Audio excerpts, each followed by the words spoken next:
Otion yeva. Onu meme expensive authentic supply. Lock Okwe. Mirakpa marere. Upete holo egodi oglupe. Onabo etinyeva. Urhobo deja Urhobo. Urhobo deja. Ota ajama manyori. Urhobo deja. Urhobo deja ko lumemu ado. Urhobo deja. Ajawa varia wo mikora. Ajawa wo mikoji. Urhobo deja Urhobo. Urhobo deja. Urhobo deja. Ota ajama manyori. Urhobo deja. Urhobo deja ko lumemu ado. Urhobo deja. Ajawa varia wo mikora. Ajawa wo mikoji. Urhobo deja Urhobo. Urhobo deja. Urhobo deja. Urhobo deja ko lumemu ado. Urhobo deja. Urhobo deja ko lumemu ado. Urhobo deja. Ajawa varia wo mikora. Ajawa wo mikoji. Urhobo deja. Otion yeva. Kopo lumemu. O si abonu memu. Ora de tion ye. Ogene da kapa orugban niwe. Wekeni obole wo ki la kon wenwa. Tion yeva. Ogene ni mi o la po. Odi woro apo. Ogene ni mi o la po. Odi woro apo. Ora pon lo si o manu de lu mi o. Anejo ko fani e. Ma jogene mere.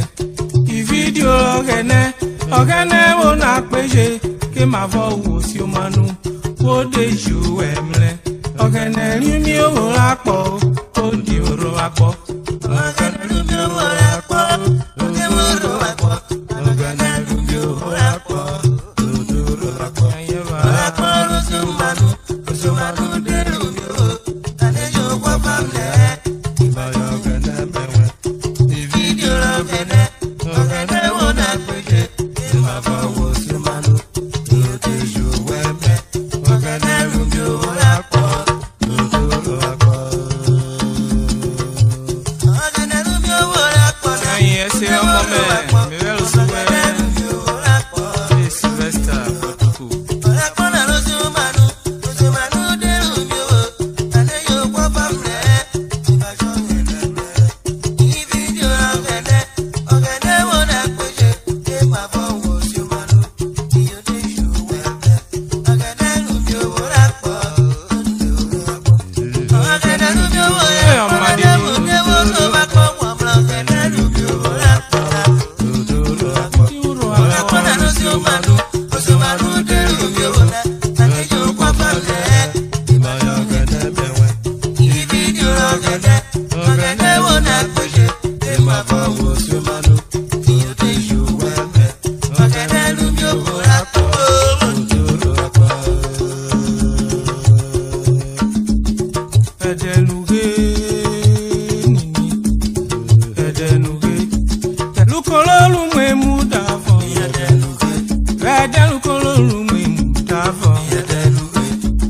Urhobo deja ko lumemu Urhobo deja ko lumemu Ajewo fari en wo mi korian Ajewo ra wo bi poji na wo na oyo mi re Urhobo deja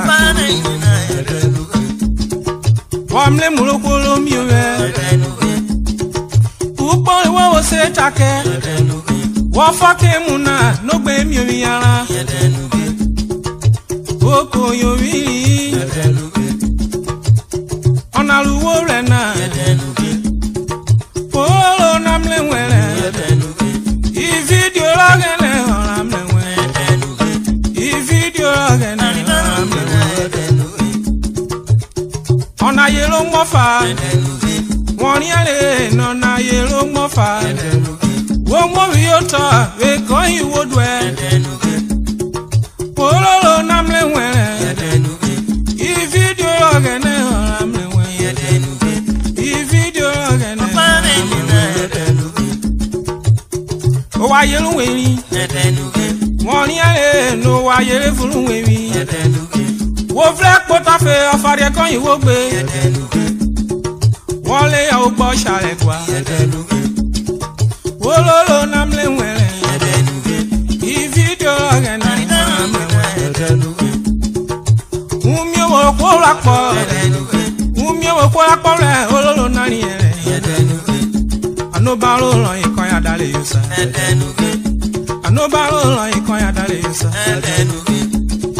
ogene o mo ko la po o de ke ku ive o ma o ko la po o cover your body o cover your bokweri o de jama cache ran yere anori mo dia ke ko la po ni ovu asa we o ko la po de ru mi o obe tori bi ma mo vo bi mo ye kuru mi wona odara die erum ko iwo lu obe ra tori bi ma mo bi mo ye kuru ru ete tion ye kon yo lu odadu mi o kon iwo lu bu ye kuru mi wona e kon ye ka fon wo kam no saru mi wona o wo kam no saru mi o odara die kpu erum ko iwore ru ekpu erum na ko ikafu wo so no blue we ko ble ba ko we wo so no blue we ko ble ba ko we ina yi mi lo kan ye mi wata oyun gbonde ja ko ru oni ko egbe osha ovo osha ina ova ye ran ye aya ifunu wewi osha ina de pe wa obire ku amere o de kuri e obire ku yerire jo pe wa na ogwi fira oje wa wo kunu la o de kuri e ogwo gan le la oje wa wa riri la edebolo teri ayo ko serefu osha le me rawo ke me fu e bi lo rabana obu wewe de ku an we na ne waja mirani ere wo de yikurie obi je ku yinire mi se ni obu wewe de ku ere osha le me bi ko fu okewe osha na ko sere aye me ane ka fu oko wa aye me mu e fu ofo okan ide pe wa owuru klofu ele wota ede fi to ran wa ple ke kire bi jene ko eda lo efure wa kan ye kun ameja oda be je be lurie adaji lu kre na wota ede fi to ran wa ple ke kire bi gere oyin sagbaka Urhobo eda lo efure kan ye kun ye ja oshali na da wayina wọ́n na kọ́nà alárèrè náà ẹ̀wọ́ kan lọ bí kọ́kẹ́kọ́kẹ́ kọ́yàyé náà ọ̀wẹ́ wọ́ sún ọ̀ṣàrè náà máa yíyọ wọ́ sí ọ̀fà ọkọ̀kọ̀ ọ̀yẹ́ ọkọ̀ náà sáwọ́dẹ̀ ọ̀ṣàrè ọ̀mà sáwọ́dẹ̀ sí ọ̀yẹ́ rẹ̀dẹ̀fọ́ ló tẹ̀lé ọ̀ṣàrè náà kó fẹ́rẹ̀ ofrale ano yikurie oyin yekuye ni sona ye wori mu awon ya ayin makaye na dere ano boto gobi na no ne oke ayin wo to boye oke oshare na wo to boye osha na ko ru kre na wota o fi boto ran yin wa bre ko kiri ewi ejere na ore fura mi ayina wo teti ko biru kre na ko gbori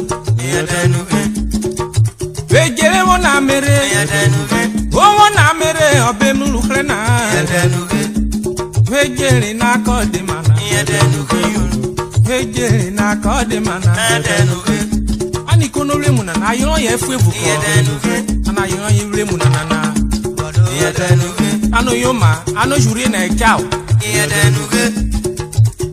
edebu koteri urie babo na koya yin wori efulu rie babo na koya yin kweje de fame ayina ko fle na kuri ele fame ni ofu edenuge. Okere woto boye. Edenuge. Maye gerena ojo marurie. Edenuge. Owo kere okolore munana. Edenuge. Ayona korere komla yiroina. Edenuge. Kolo ne ayona jika ukre na wota. Edenuge. Okere kiolo ayina kogo no chi vami. Edenuge. Tegirana no worere wo poli. Edenuge. Ko horo bra ina ko paku ya woloyin.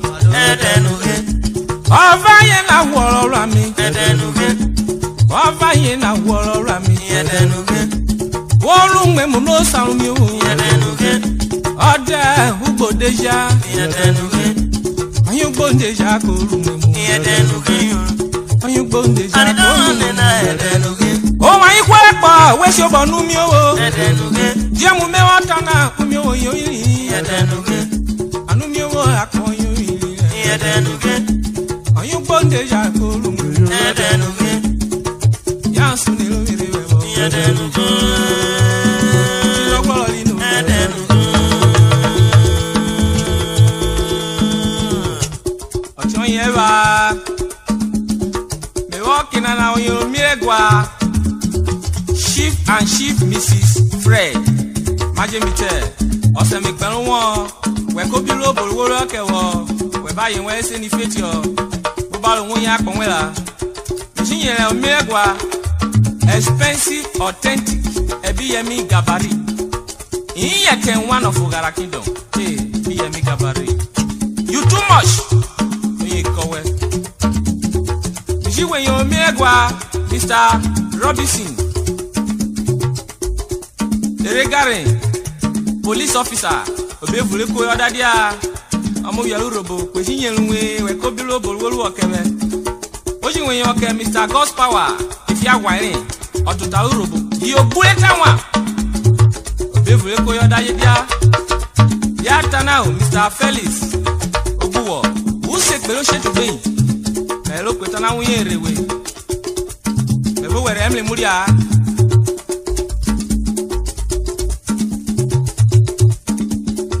Oh, shall it? I can't roll even. Carry a load, one move. Carry a load, one move. Carry a load, one move. Carry a load, all over one more. Carry a load, all over one more. Carry a load, all over one more. Carry a load, all over one more.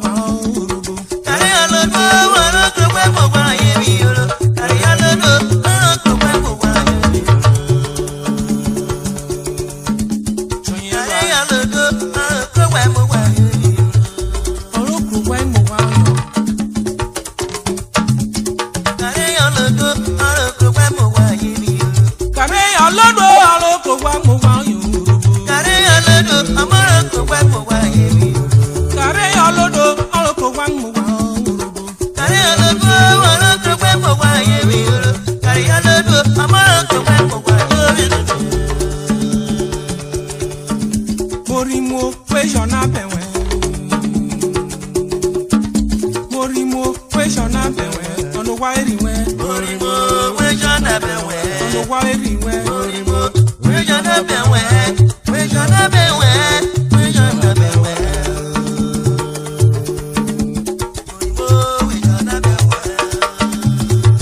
What shall it? On the wiring way.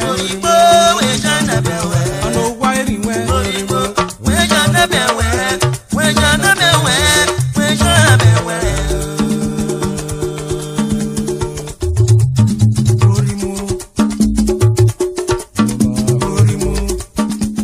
Carry your load, Debono carry your load, Okwe carry your load. Ode olokro wa mo wa ko ijabo me ota. Odeli Jesu ko ye me wo fe wena. Eshu carry your load. Ode buru we me mi wa. We me mi wa eshu ko wa gare. Okro wa gare no ri mu iwe me. Eshu we onadi wa mele. Onadi wa mele wori mo wa me. Olokro wa mo wa.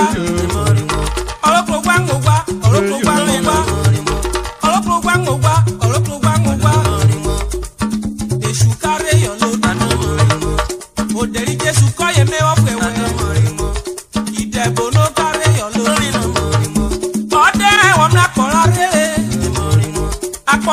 koko lo moga okwa moga wo dudura po diemu ogaru womle na eshukoye wogaye idebo no koye wogaye ode wewe lo sheri oga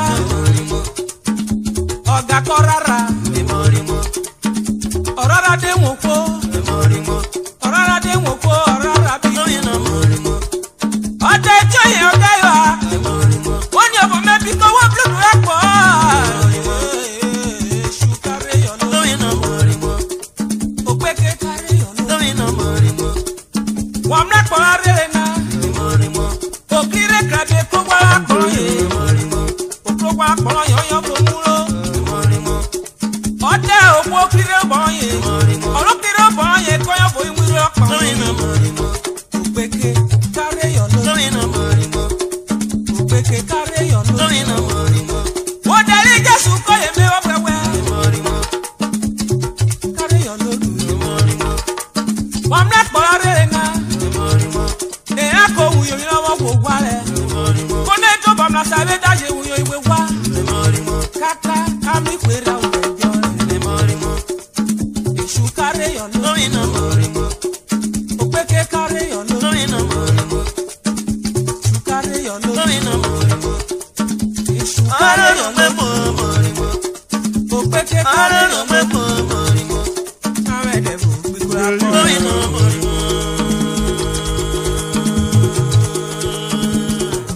oshele hey me walking na wonyero mire gwa late pa William O Tesenaro oguru ede ujekiyorin leme alerikwe rupere 2004 ede ratio ede ikwegbere vede rikwe dirini leme alerikwe rupere 2005 emo ikesio makoko leme unyere rabotu ine na isho ose ayin mikese so deriko gbebu but wa ikwe Nigeria Union of Pensioners National and Local Government Council oyin kan wa de won ta sakemelo miye Mrs. CO Esiapere di ododo folomu kidon aneji yenwe ojiwe yen ke staff of Treasury Cash Office worry aneji yenwe wijogwa Mr. and Mrs. Monday Agbota Business Tanko Benin City aneji yenwe hey management staff and students Otefe Polytechnic Ogara anu wo kan elo neji yenwe ojiwe yen ke landlord and landlady Olevure Agbonison Street Benin City aneji yenwe ojiwe yen ke Ilo from Igokahi community of your Southwest local government area, Edo State. Aneji ye flankemiko, aneji we ye lucky, agogo. Yata now. Area fa okaya yelo. Ikuna nana uye rumawa mebo weremle mudia. Emoye kretusu opinion foye. Ayeje tana uye urikuna na ene na shosa ayina. Ukwora.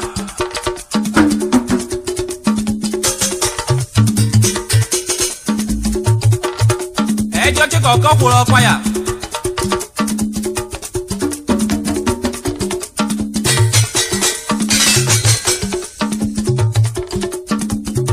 Oshele. Hey daddy Victor Arigo. Oye kowo. Before we lo bedi bede.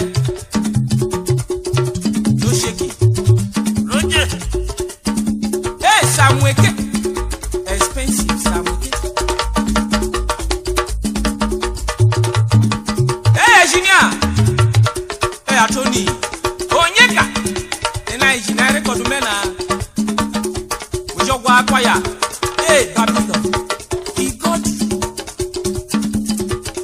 si yake alona. Ushokwa.